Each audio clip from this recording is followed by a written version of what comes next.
करने। कई माँ बाप उनके बच्चों को खुद इस जेल में फेंक के जाते हैं ताकि उनका बच्चा जिंदगी में एक सक्सेसफुल दिहाड़ बन सके। दरिंदे रोक दे बच्चा। मैं अपनी दिहाड़ी करने वैन से जाता था। हमारी वैन वाले ड्राइवर का नाम था भैया जी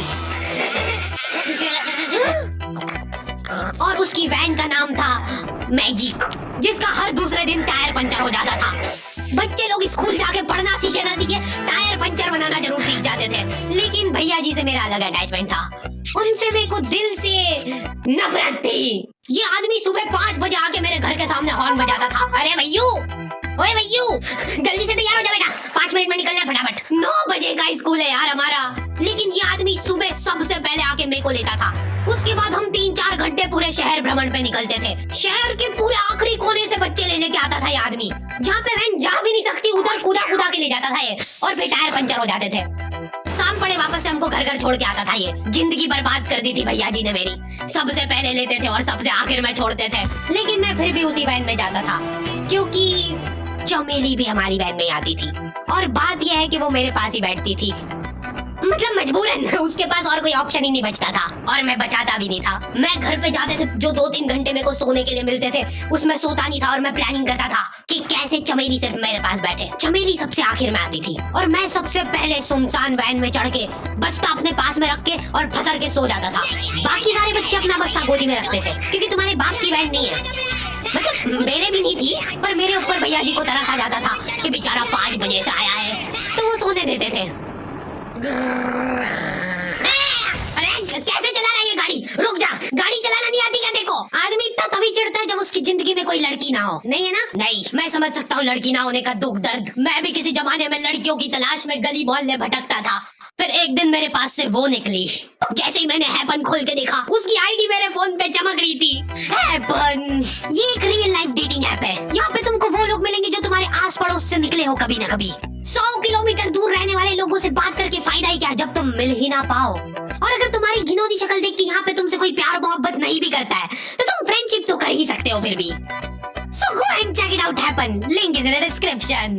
लेकिन मैं सोता नहीं था। मैं आंख बंद करके चमेली के घर का इंतजार करता था। तो क्योंकि चमेली आखिरी में आती थी तो वैन पूरी पैक पुक हो रखी होती थी। बच्चे बाहर उबल रहे होते थे और मैं अपना बस्ता पास में रख के एक्टिंग देखो एक्टिंग।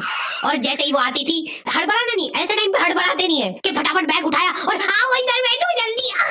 मत करना यार, भाग जाएगी वो। ठरक नहीं झलकना चाहिए जरा सी भी, एकदम सटल रखना है। क्या हुआ?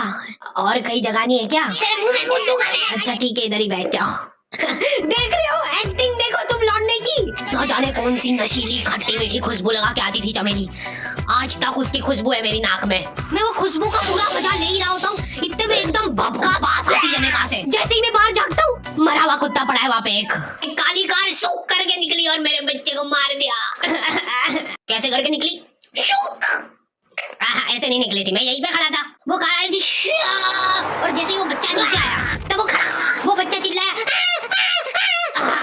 और फिर कार करके भाग गई। उधर कुछ बच्चे ऑटो रिक्शा से भी आते थे स्कूल। ऐसा लगता था कि पूरे स्कूल के बच्चे इस एक ऑटो रिक्शा में ठूस ठूस के ले जाता है वो। ऑटो वाला और भैया जी दोस्त थे और अब ये बीच सड़क पे रेसिंग लगवा रहे हैं। इनकी गाड़ियां उबला रही है बच्चों से, फिर भी नहीं मान रहे ये लोग। स्कूल जाके वो पीछे मुड़ट के देख रहा है तो एक बच्चा नहीं बचा उसके ऑटो रिक्शा में। हमारे भैया जी बेचारे पीछे से उनके गिरे हुए बच्चों को उठा उठा के ला रहे थे। ये सब हरकतें करके हम लोग जैसे तैसे कैद खाना पहुंच जाते हैं। सुबह 5 बजे से निकलने के बावजूद हम लोग लेट पहुंच रहे हैं वहाँ पे पहुंच के हमने देखा कि 4 लौंडे मरे हुए पड़े हैं जिनको डॉन ने मारा है। डॉन हमारे स्कूल की इंचार्ज थी। डॉन का कद छोटा था और पेट मोटा था और आश्चर्य की बात यह है कि समय के साथ उसकी हाइट कम हो रही थी। मतलब बड़े नहीं बड़े वो चलता एक बार को, पर इसकी कम हो रही थी। डॉन बहुत स्ट्रगल करके कार से स्कूल आती थी खड़े होके, क्योंकि बैठ जाए तो उसको सामने की सड़क नहीं दिखती थी। वो अलग बात है, खड़े होके भी पूरा नहीं दिखता था। हर रोज 2-4 कुत्ते कुचलते हुए आती थी वो। फिर मेरे को समझ आया कि रास्ते में जो कुत्ते दिखे थे वो डॉन इस कैद खाने में छत पे बैठी रहती थी स्नाइपर लेके। कोई भी कैदी कुछ गलत गतिविधि करता हुआ दिखता था तो वहीं पे, मैडम इनकी लाश का क्या करना है? अरे ये तो आपको पता ही है। झमू दीदी फटाफट ये खून साफ करो।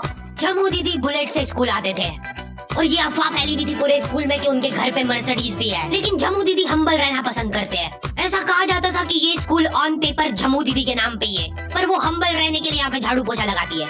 वैसे मैडम इन्होंने करा क्या था? गैर कानूनी पेन फाइट का सट्टा खेलते थे ये लोग क्लास में।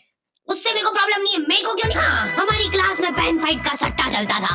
हमारे इधर जो लौंडा पेन फाइट में जीतता था, सामने वाले का पेन उसका हो जाता था। कुछ बच्चे अपना सब कुछ दांव पे लगा देते थे और कर्जे में डूब जाते थे।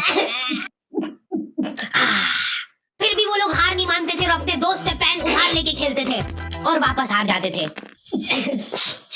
तो अब क्लास में कुछ बच्चों के पास पोटला भर के पेन पड़ा है और कुछ बच्चों के पास पेन ही नहीं है। पेन इस कैद खाने की करेंसी थी, जिसके पास जितने महंगे पेन वो उतना रईस। यहाँ पे ब्लैक में पेन इधर उधर होते थे। नॉर्मल लोगों के पास होते थे 5 रुपए वाले जीफी जेल, जो कि तुम एक पन्ने पे लिखोगे तो पीछे 10 पन्ने तक छप जाएगा। और उनसे भी गए बीते लोग होते थे जो 3 रुपए वाला यूज एंड थ्रो लेके आते थे और उससे भी उनकी अच्छी राइटिंग आ जाती थी। बहुत चिड़ मचती थी यार मैं कौन से। और कुछ चुनिंदा रईस लोग होते थे जिनके पास होता था ट्राईमैक्स।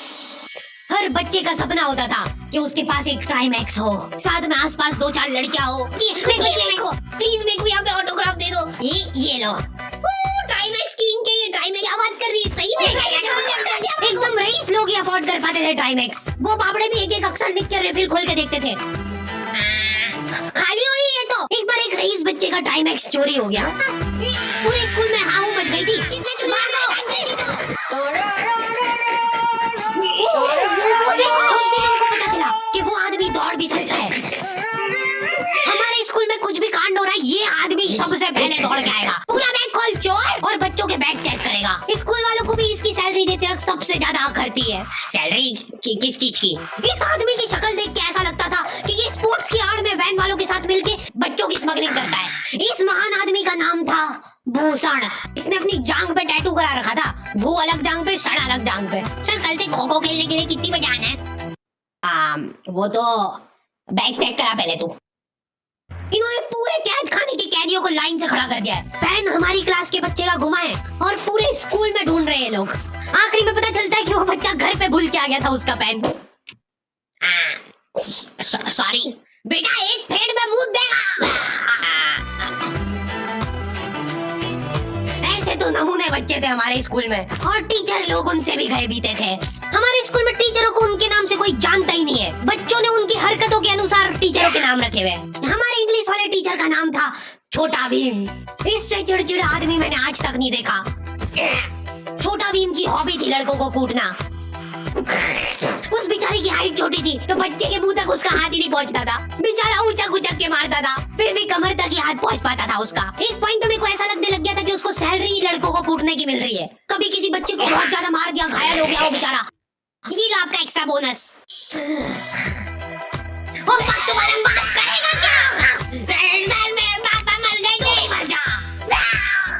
ये लो।